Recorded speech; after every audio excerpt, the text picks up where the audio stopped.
of the core players that I can think of, Bellerin, Xhaka, Lacazette, they've all been there throughout that.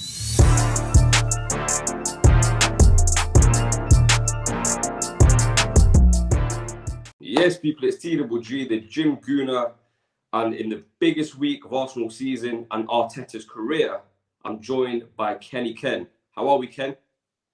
It's been a good weekend, Arsenal for once, so that's been brilliant. Also, we've had some good deal of boxing.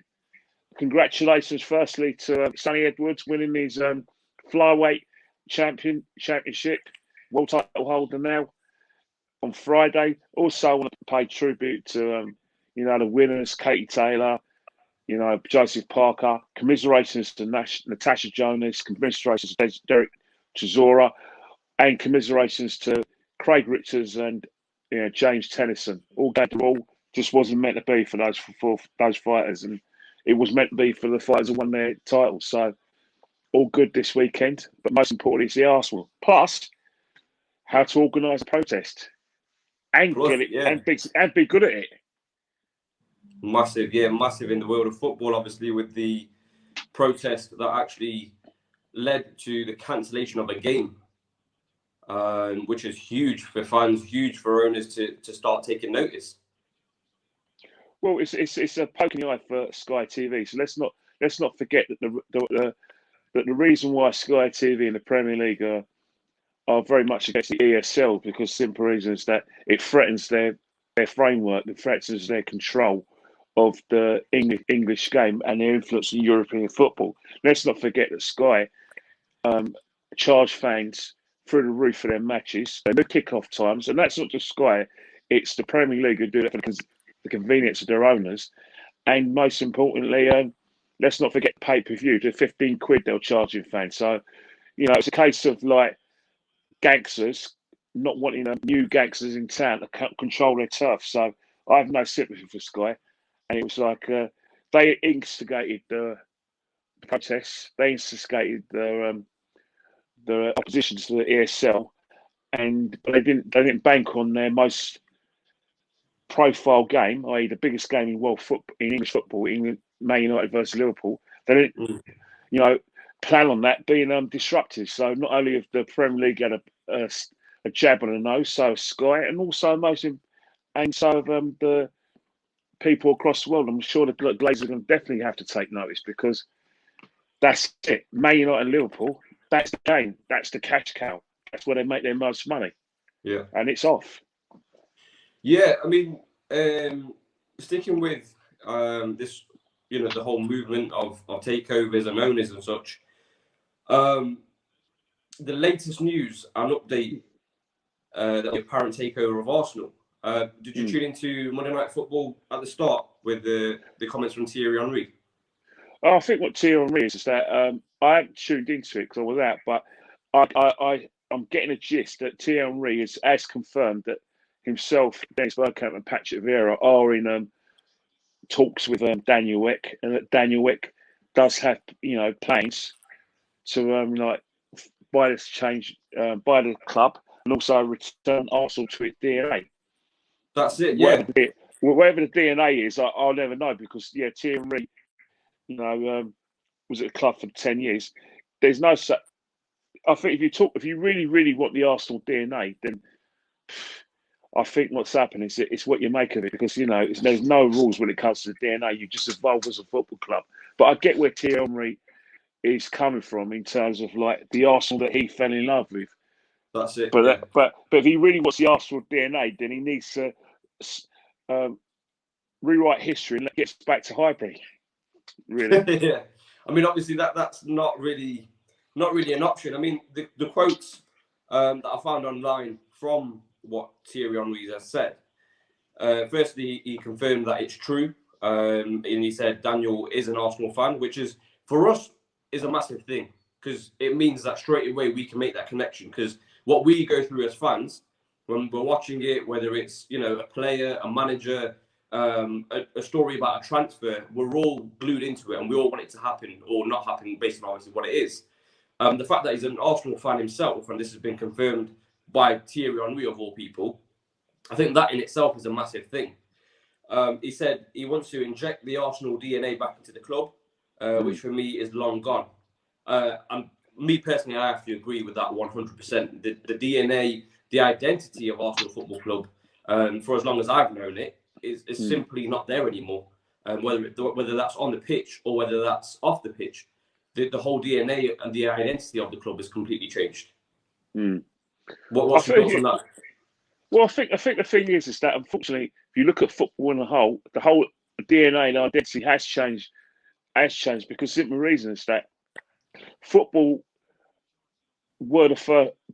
have basically invited, millionaire businessmen to run the game properly. So what they're asking millionaire businessmen to do, said, oh yeah, by the way, we want your money and want your expertise. Oh, by the way, you've got to follow within our traditions as well. And I think that's not a marriage made in heaven.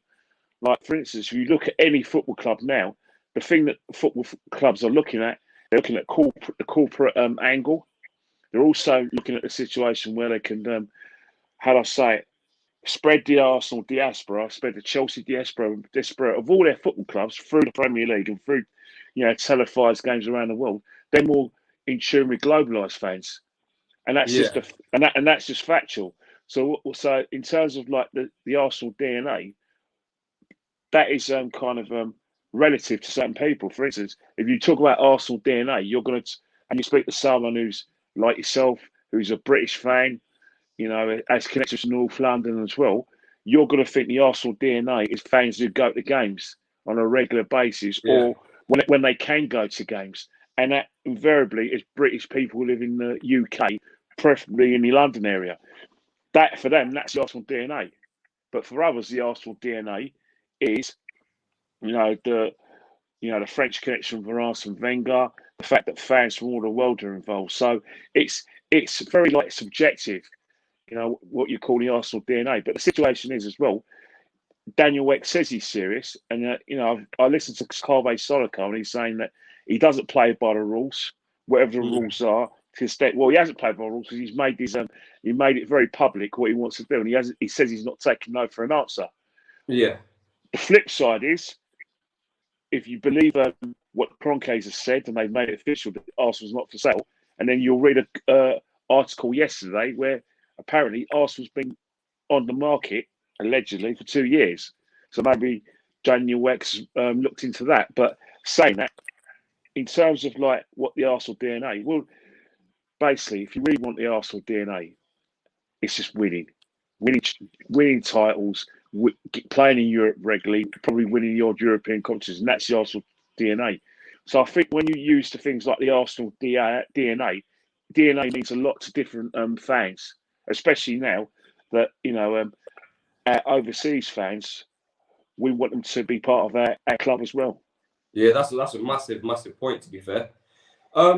With the possible apparent takeover, with this Daniel Ek, obviously he's got this consortium of consisting of Patrick Vieira, Dennis Bergkamp, and, as we know, Thierry Henry. Now, for you, like all of us as an outsider, what do you think their roles will be? I think what's happened is that in terms of their roles, I think they'll be figureheads, and they're basically going to be linked to the fans because they're fan heroes, and they're there to sell Daniel Ek's message in terms of how he wants to do the club. So for instance, you're going to speak to me and you and say, look, this guy's got plans, blah, blah, this is where we want to go. And obviously what fans want to know is that, we're going to be competing with Man City and Chelsea, we're buying players, and that we want to make sure we're going to win the league, and, we're going to make sure we're sustainable, blah, blah. And I think they're there to speak the fans' language. I'm sure they'll have specific roles as well within the football club. And maybe they'll I think if you ask Arsenal fans, what's your dream in terms of who do you want behind the scenes? You want someone who's played for the club. So, for instance, like there was talk about David Leary getting the board, and the previous regime weren't having it. Well, the current, and I'm talking about Raul, wasn't a fan of that. But Arsenal fans would probably want a situation where chief executive is one of our heroes, the director of football is one of the heroes, and they just want Arsenal people involved. And I think that's their role, is to be Arsenal people, so they can have a link with the fans and And in terms of what Daniel Ek will want is for them to be accountable to the fans. Yeah. Because he says he's an Arsenal fan, but he's a businessman as well. Do you think that any of their roles, obviously all three of them, have had a short stint within managerial roles? Do you think any of them would come in and possibly replace Arteta? Well, thing is, we've gone that road as well because simple reason is that if you ask me, I don't want former players involved in the football club, especially when it comes to the football side, managing the club as well, because I think Arsenal Football Club, you can't rewrite history. You know, a lot of Arsenal fans, I know the dream is always to be that team that won the Invincibles in 2004, the team that won the double in 2002, and the team that, you know, won the double in 98. They want that to be come back, and it's not possible. Football's evolved from there. You want someone who's actually got a modern coach and can take Arsenal to a different direction. Because you remember, Arsene Wenger was an Arsenal fan when he came here. Yeah. He fell in love with the club and he took the club to a different level. And it's not always possible to get Arsenal fans to manage your club. You ultimately want to be successful because, you know, football's full of managers who said, oh, yeah, I used to sit on this terrace on a boy, and a lot of them not being successful. So really, sure, you want the best people for the job. It doesn't necessarily have to be them, but maybe in terms of like appointing a new manager, maybe they'll come in very useful, and they'll have a clear idea. But if I was Daniel Ek, I'll make sure that the three people you get in, make sure that they make sure we're strong off the pitch. We're strong at director of football level. We're strong when it comes to dealing with people's contracts. We're strong in terms of like the infrastructure behind the scenes. Make sure our academy is strong. That's where you bring success. You look at Chelsea and Man City, all those areas I mentioned, they're strong. So that means it's easier for a manager in order to get success on the field because they're ready for success. Over here, you can't do it backwards, forwards, and spend loads of money on players when you've got numpties behind the scenes. That's in their interest for me. Yeah. So if the takeover happens, what's the first point of action for Arsenal? Is it to get rid of the rest of the deadwood? Is it to replace the manager? Well, they can't do it. Well, the thing is that invariably what will happen is that whenever a new owner comes in, the manager goes. He doesn't go immediately, but he does go. Chelsea, Ranieri, 2004. Abramovich kept him for a year. A year later, a season later, Mourinho was in charge. The same thing when Sheikh Mansour bought Man City. Mark Hughes was a goner. It happens. It's the way football is. The way football is. They have their own ideas. They have their ambitions, and if they're the sort of people that want us to challenge, they're going to look at that. You know, they're going to have to take a fresh pair of eyes, and they're going to be ruthless because all those free player people are winners. They're not used to Arsenal being anything other than challenge for the league and playing the Champions League on a regular basis. So Arteta's position under any youth regime will be in danger because that's what happens in football. They always want their own men in. Unfortunately, it's a cruel game. So obviously that then leads on to the biggest game of the season for Arsenal and of Arteta's career, well, managerial career at least. What do you think? Firstly, what did Arteta learn from the first leg, and what do you think he will change? How long have you got? How long you got? Not to play a false number 9. Not to play Xhaka at left back against a speedy right wingers. Not to play Ceballos in a big game and leave Partey to do 3 people's jobs himself. And most importantly, be open-minded. Be open-minded and play with a set team. Don't try and experiment. So what do you think he'll change for the second leg? Well, the thing about it is, he can't play a false number 9. He has to look at a situation where he can't just look at Granit Xhaka's performances and say, right, he played. We were strong against Sheffield United. We were strong against Prague. How about having a situation where you play an orthodox left back, be the Portuguese right back, and get us to create overloads and attacking areas? You can't have a situation where Pepe or whoever's at left, left wing or left forward, are having to have about 3 or 4 players around them, just like we had against Everton, where Pepe had he had 3 players. He had Seamus Coleman. He had I think what's his name? The defender is he's born in Holgate. He had Seamus Coleman, Holgate, and then there was issues where there were sometimes when I think Godfrey played as well that game. So he had 3 players on. Now, if you have your left side attacker and you have an overload from your attacking wing back or left back, then what happens? It creates space and it gets runners into the middle. You can't do that with just one player. It doesn't work. It's not working like that, because Arsenal try to play random through the middle because they've got Smith Rowe, who can play the false nominal or sometimes go to the wing, and they've got Odegaard. That's too much traffic. What happens when a team plays three in midfield and then play an extra man just for the fun of it? There's no way through. So you have to try and get on the wings. And you have to do overlaps and overloads. It's just the way football should be played.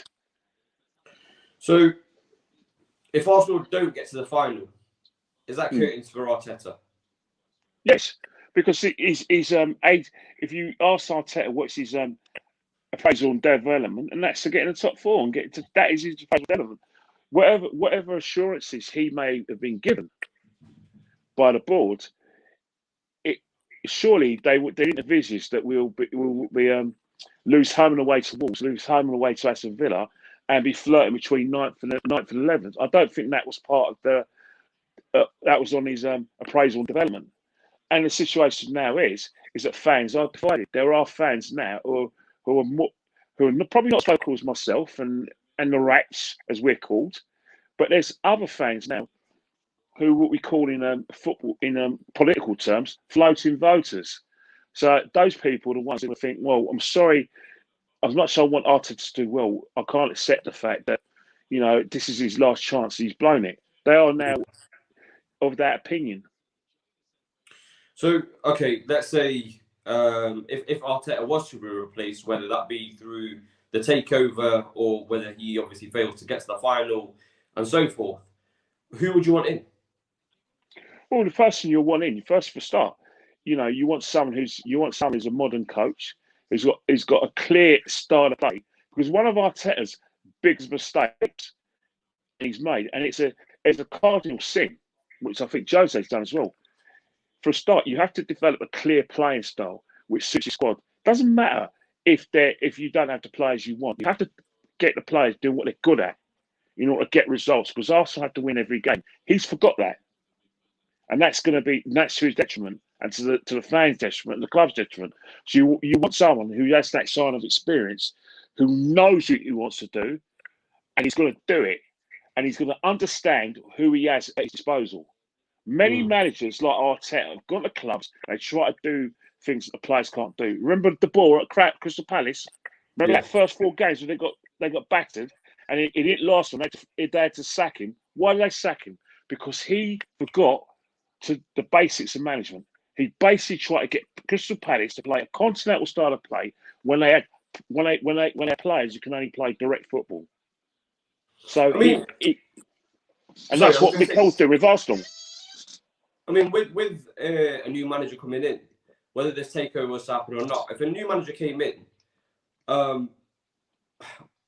would he be able to do anything? Would he be able to implement a style with the players as they are? Yes, he would. Yes, he would. Yes, he would. Because that's what's happened at West Ham. That's what's happened at Chelsea. When Chelsea were a point behind us, I think now we were 10th and now we're 9th. And they're in danger. And now people talk about Chelsea's mate. It doesn't matter. It's the players you have that are at your disposal, and you make quick decisions and develop something quick. And you say, right, this is how we play. This is how we're going to win games. Players play like that, and that's it. It's simple. You keep it simple. You don't complicate things. Mikel Arteta complicates matters. I feel like you make a fair argument, but with the players that are there, they've been the dominant sort of factor, the reoccurring factor for 3 different managers, whether that be Wenger, Emery, or if you want to include Ljungberg in that. you know, and now Arteta, those players have three of the core players that I can think of: Bellerin, Xhaka, Lacazette. They've all been there throughout that, and it's all. I hear you. Oh yeah, but you know, in answer to your question, those three. You asked the question. Arteta was brought in to make things better. How comes it wasn't acceptable for us to have these results again in the last embers of Arsene Wenger's reign? It wasn't acceptable to have these results of Unai Emery, but we're being led to believe that Arteta's doing a better job because we lose better. We don't get thrashed, we lose better. So we're better losers than Arteta. Yet it's obvious to everyone in football, including fans who are firm behind Mikel, that the thing that Arsenal has always been Arsenal's strengths is the goals for column. That has been killed. For all of Unai Emery's criticism that we had, our goals for column was very high. He managed to develop a style of play in which Aubameyang and Lacazette could thrive alongside each other. We haven't had that under Mikel, and that's one of the things. Mikel says, he's made us more compact and we're covering more distances. But I'm sorry, as far as I'm concerned, you have to marry it up, and you have to make sure that the players are doing what they're good at. What Arsenal are known for? Attacking football. Because you know, he has to evolve his way of playing gradually. So next season, change it off a bit, change it up a bit, or get the players and then change it. Don't just come to a club and then, you know, you start making us difficult a bit, and then you stumble across a formation like a back three, and you play wing backs, and it becomes successful at Wembley. And all of a sudden you play it, and then when teams work you out, you go back to a different style of play, and then half your squad gets COVID, and then all of a sudden you decide, you finally realise, oh yeah, by the way, we got Smith Rowe, and then you're attacking because you've killed our attack. Your basis of your attack is just give the ball to Saka, and that's it. That's how we play. So, speaking of players, it seems that this summer, whether it's still the Kroenkes in charge or Daniel Ek comes in, there seems to be money on the table because obviously the Kroenkes are going to want to show that they care, and obviously Daniel Ek is going to want to come in and make a statement, essentially. Yes. Who are the three players for you that Arsenal, if you could pick three players that Arsenal should target in the summer, who would they be? Well, first and foremost, we need Aubameyang and Lacazette as a forward pairing, or as individually. You have to look at them and think, how are you going to win games with them in this form? You have to look at an orthodox, complete centre forward. Ollie Watkins is available. You've got to look at him. You have to look at forwards like him. You know, we want a proper number 9. You want a number 9 that could run those channels, who can score those, who can take those chances, who can play with his back to goal, who can hold the ball up. You know what I mean? Play on the shoulder. That's what Arsenal have lacked for a long time. Believe it or not, as much as a lot of fans hate him, Adebayor was probably one of the players that we needed. But because he had that, and he made he went on like a bit of pork chop. You know, Adebayor on his day is as good as Didier Drogba, if not better. You saw it when Adebayor tried at Spurs. How well they played when he was at the club. So that's why I've always been frustrated, and I've always thought, someone like an Adebayor who actually wants to play football and is in love with the game. That's the sort of striker. Right back, no doubt about it. Head to Bellerin. Let's close the chapter. We've got loads of right backs. A lot of people talk about Max Aarons, who's now promoted with Norwich. People talk about Lancey, could play there, but would you be worried about the height? We need cover for Kieran Tierney, blatantly, and we need also, most importantly, we need 2 more players. I'm going greedy. Husam Aouar, get him in. I don't care about what it would do to Smith Rowe or Erdegaard. If there's a player that's available and that's a team that could take you somewhere, then football's a dog eat dog. Get the best player available. Get Husam Aouar, and I want a new goalkeeper. 100%. I want a number 1. Completely agree. Kenny, do you agree with a statement, right? The statement is that a good defence or a world-class defence will help you not lose the game. but a world-class striker will win you the game. 100%, and that's just factual as well, because the simple reason is that everyone talks about Man City, about, oh yeah, they're keeping a lot of clean sheets and blah blah. But come on, they're still scoring bundles of goals.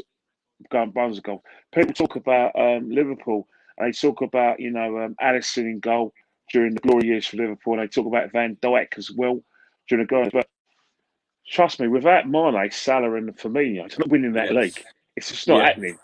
Not happening, because they're the ones that go.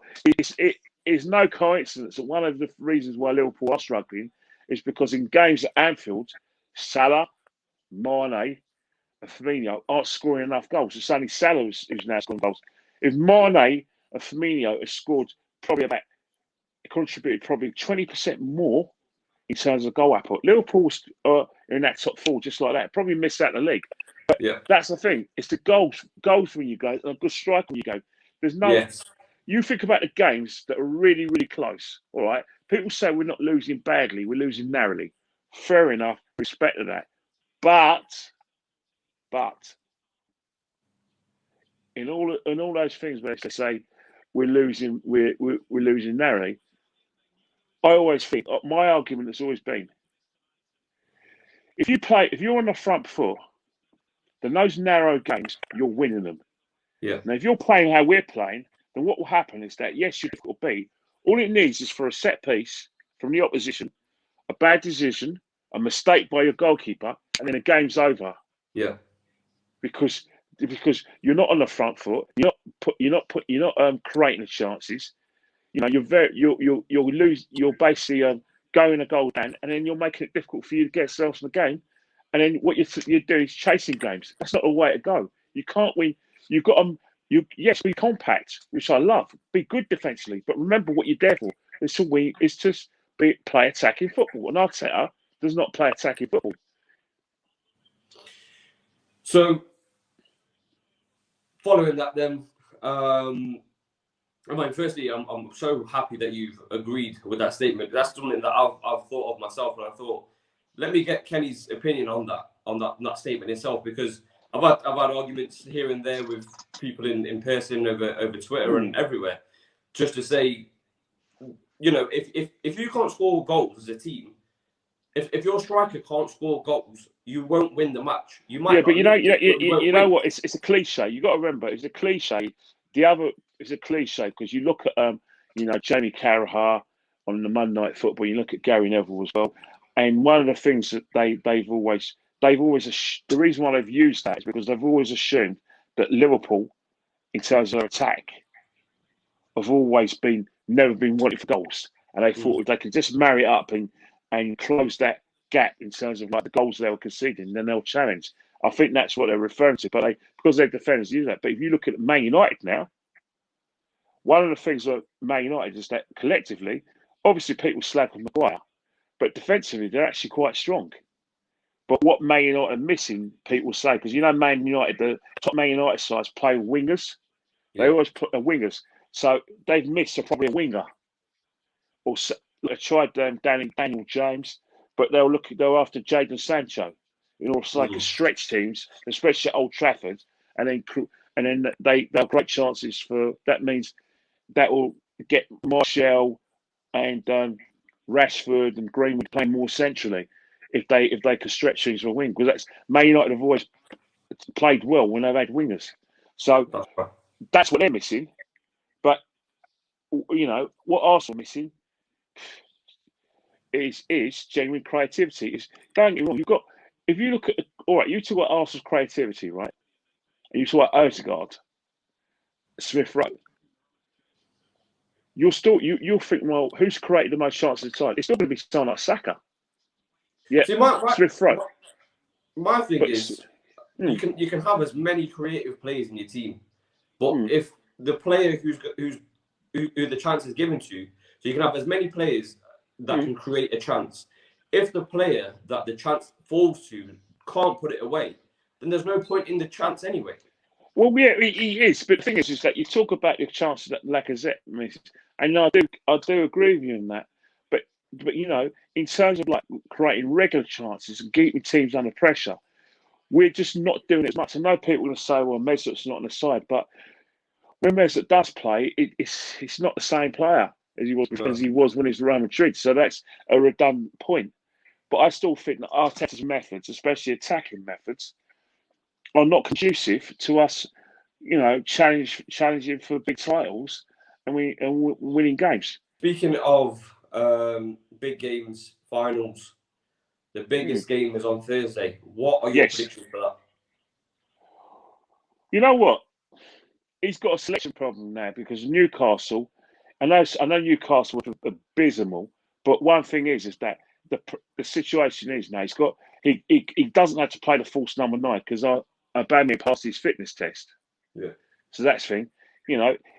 He struggled to get behind Villarreal's defence, but so Gabriel Martinelli has showed him a situation where we can get behind defences.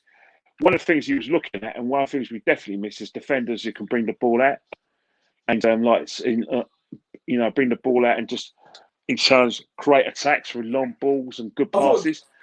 David Luiz is a big miss. Well. So David Luiz, if you think about it, the David Luiz pairing would have been more essential for Thursday. No disrespect to Rob Holding and Marie, but seriously, they don't give us anything in terms of like changing defence to an attack. Don't give us nothing. Rob Holding will probably go out for a set piece, but in terms of like what we need, it's not working for me. It's not working for me. You want a situation where, especially in a congested midfield or congested, that you want someone who can bring the ball out from defence. Another thing as well is that, he's probably learnt that as much as he would like to play better, and he probably still have to chip his Chambers. I was surprised that he's still playing Grant Jack at left back. It's not going to work. If it works, good luck to him. But I just think the Villarreal are better than Sparta Prague and better than Olympiacos. They're definitely better than Newcastle. But we just never know. If we score early and put them under pressure and up our tempo, we could take the game away from them. And we could say, what was all the fuss about? And that's how Arsenal are going to win it. If Arsenal start like they did against Prague, we'll win the game comfortably. If we don't start, if we're not allowed to start against Prague, and if they score first, you might as well plan doing watch-alongs involving a Man United Villarreal final. Being honest here, Kenny, for me, obviously every fan watches football different. For me, when I was watching the Arsenal Villarreal game, nothing really scared me from Villarreal. They've got Gerard Moreno, who scored 26 goals, and only Messi has scored more than him in the Liga. For me, what scared me most was the fact that Arsenal were trying to play from the back every single time.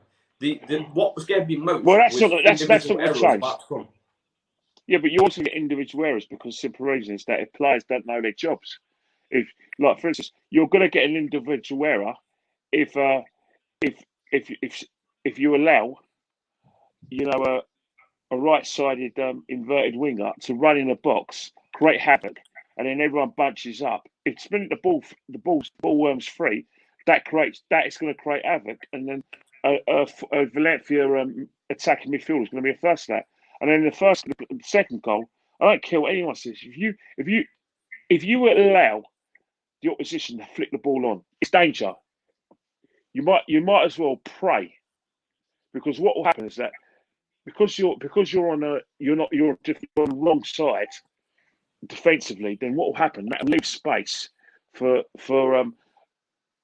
like someone to come around the back and create a chance and create a goal scoring opportunity, and that's what happened. So you are right, it's individual errors, but come on, there were other chances they had through good football, and Leno kind of saved us. So, what are your predictions then, Kenny? What's the score going to be on Thursday night?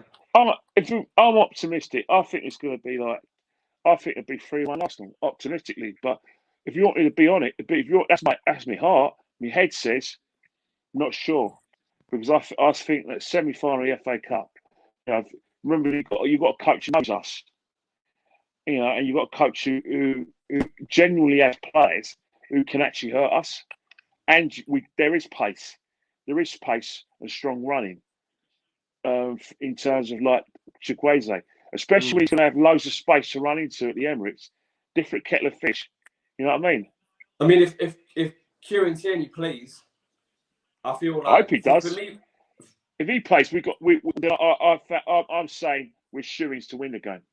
Yeah, that's exactly what I was going to say. Yeah, for me, if Kieran Tierney plays, and if even one out of two of our strikers, whether that be Lacazette or Aubameyang, start the game, I feel like we win. Oh, Lacazette's at it. If he's had a hamstring injury, forget it. You might as well put your arms. Lacazette's at it. You know, the way he was holding his leg, last week. Don't risk it. Do you think it was just? Do you think it's a bit of mind games from Arteta? Do you think he's not with Lacazette last minute to say actually Tierney and Lacazette are both fit, they're straight in the game? No, in terms of the injuries they both had, you know, it's not mind games in my opinion. I think it's just a situation where they're genuine fitness issues. I mean, if someone's got on their knee and someone's not on the hamstring, then it's not a quick job. It's not even a patch-up job. You know, like, don't get it wrong. I can imagine PSG with Mbappe, they're patching him up. I think he is injured, but they're going to need him because they need to get in that final. You know what I mean? So he will play. But in terms of, I think the Tierney thing, psychologically, there's Scotland in the Euros. And in terms of Lacazette, if it's Rami, just like David Luiz, then you can't play with them. You can't play with those sort of injuries. Right. That's a wrap then. Pleasure having you on. As always, no Kenny. I'm looking forward to it. I really am. I'm looking forward to it. Yeah, I think you should do. You should look forward to it because the reason is that it's a massive occasion, and I don't want to put the pressure on, but Arsenal have been in a cup final every year since including 2017. Just saying, it'll be the first year we won't be in a cup final for 4 years. So pressure's on. Well, come on, Arsenal.